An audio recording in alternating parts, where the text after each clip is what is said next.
Now, we're going to work just on the Glock, put the other guns aside. Now, the first thing you want to do after you disassemble it is just put the lower over there and leave it for now.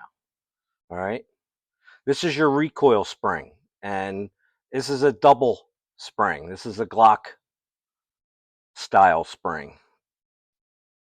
Okay, just pull that out, and always have yourself a bowl. Right? Then your barrel comes out. That's it. You're pretty much done. Unless, I shoot thousands and thousands of rounds a year. I couldn't even tell you how many. So, yeah, once a year, I will take everything apart. The firing pin, the safety, everything I take apart and I clean it. But we're not going to do that because I did it already. And unless you have been doing this for a while, I wouldn't recommend taking this stuff apart. If you're really mechanical